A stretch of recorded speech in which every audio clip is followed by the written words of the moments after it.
गांधीवादी विचारधारा के नेता श्रीमान दीपचंद खैरिया जी पर कुछ आरोप न लगा पाने की स्थिति में भ्रष्टाचारी पूर्व विधायक रामेश जी ने कांग्रेस के 2 कार्यकर्ताओं पर बेतुके व बेबुनियादी आरोप लगाए हैं, जिनका उनके पास कोई तथ्य नहीं है।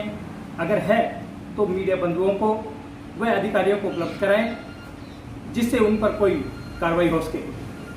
हमारे नेताजी पूर्व भ्रष्टाचारी विधायक के बारे में कहते हैं कि ये झूठे बोलने में इतने माहिर हैं, एक झूठ को 100 बार बेशर्मी के साथ बोलते हैं। अब मैं आप सबके सामने उनके कार्यकाल में कुछ भ्रष्टाचार के जो तथ्य हैं उनको मैं रखना चाहता हूं।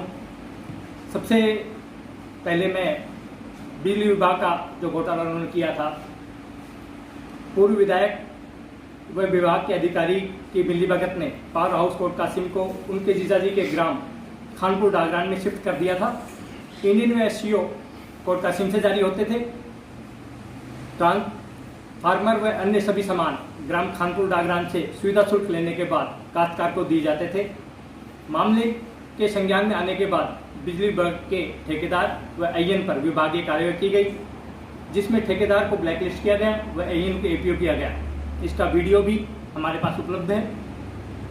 दूसरा खनन घोटाला, माचा ग्राम में 2018 विधानसभा का चुनाव प्रचार चल रहा था। उस दौरान पूर्व भ्रष्टाचारी विधायक ने कबूल किया था कि जितना भी अवैध खनन विधानसभा किशनगढ़वास में हो रहा है, उनके द्वारा वह उनके संरक्षण में हो रहा है। इस पर चुनाव आयोग ने संज्ञान लेने पर तत्कालीन SDM महेंद्र यादव जी ने FIR दर्ज कराई थी। तीसरा कस्तूरबा गांधी आवासीय विद्यालय प्रकरण था। कस्तूरबा गांधी आवासीय विद्यालय बास कृपाल नगर में समाज की बेटियों के साथ जो कुछ हुआ, वो आप सभी मीडिया बंधु, विधानसभा की जनता और पूरा राजस्थान जानता है। विधानसभा विद्यालय की वार्डन नीलम यादव पर भ्रष्टाचारी विधायक की इतनी मेहरबानी क्यों थी कि पद के विरुद्ध उनको लगाया और 3 बार ट्रांसफर होने के बावजूद भी उनको वहां से पदमुक्त नहीं किया गया। इसके विपरीत विधायक जी की अनुशंसा पर उन्हें सम्मानित किया गया। प्रकरण के संज्ञान में आने के बाद इस पर भी विभागीय कार्रवाई हुई व FIR दर्ज हुई।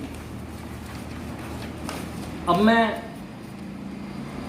भू माफिया और ठेकेदारों को संरक्षण देने के लिए भी मैं उनको एक संज्ञान याद दिलाना चाहता हूं। आपका कोर्ट कासिम का कार्यालय इस बात का जीता जागता प्रमाण है, जो कि आपकी पुत्रवधू के नाम पर है। अगर आप इतने ही साफ हैं और दूध के धुले हुए हैं, तो विधानसभा की जनता को बताओ कि जमीन को खरीदते समय आपने किसको और कैसे पेमेंट की थी। आप जी, आप चूँकि विधायक के बहुत ही करीबी बताए जाते हैं और आप पर पूर्व विधायक रामेश जी ने बहुत ही गंभीर आरोप लगाया है कि जो भी ट्रांसफ़र हो रहे हैं या जो भर्तियां हो रही हैं, उसमें आप लोगों से पैसे लेकर के काम करवा रहे हैं। इसमें कितनी सत्यता है, क्या कहना चाहिए?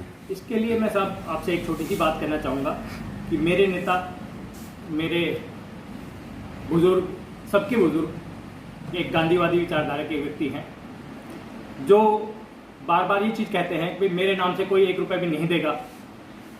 अगर वो सबके सामने ये बात कहते हैं तो मुझसे कौन 1 रुपये भी देगा? जो मुझ पर आरोप लगाए गए हैं वो बिल्कुल ही गलत हैं, निराधार हैं, इसमें कोई सत्यता नहीं। ये ओछी राजनीति, उन्होंने तो मेरा कद बढ़ा दिया गया है। भाई वो विधायक की बात करें, विधायक हैं, पूर्व विधायक हैं, पर वो भ्रष्टाचारी इतने हैं कि वो उनका लेवल और स्तर आज पता लग गया है कि उनका लेवल तो मेरे बराबर है, जो मुझसे अपनी तुलना कर रहे हैं।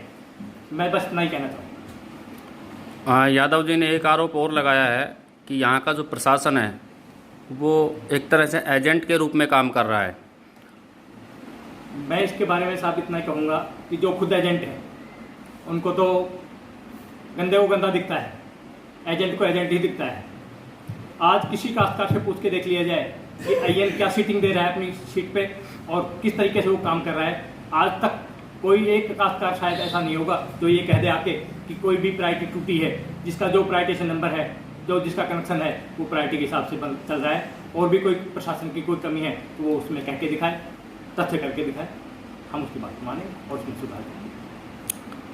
सतीश जी, चूँकि आप पूर्व ब्लॉक अध्यक्ष रह चुके हैं और आप पर भी एक गंभीर आरोप लगाते हुए पूर्व विधायक रामेद जी ने कहा है कि PHED की गाड़ी आपके पास रहती है और उसके ज़रिए आप अवैध वसूली को अंजाम दे रहे हैं। इसके बारे में आप क्या कहना चाहेंगे? जो हमारे पूर्व विधायक ने जो हमारे ऊपर आरोप बेतुके जो मने गए हैं, मैं तो ज़्यादा कुछ नहीं कहकर एक ही कहना चाहता हूँ, मेरे को कोई भी इस चीज़ का प्रूफ कर दे कि हमें कभी भी बेद वसूली की है, मैं उस चीज़ का जिम्मेदार हूँ और उस पर कार्रवाई की जाए प्रशासन।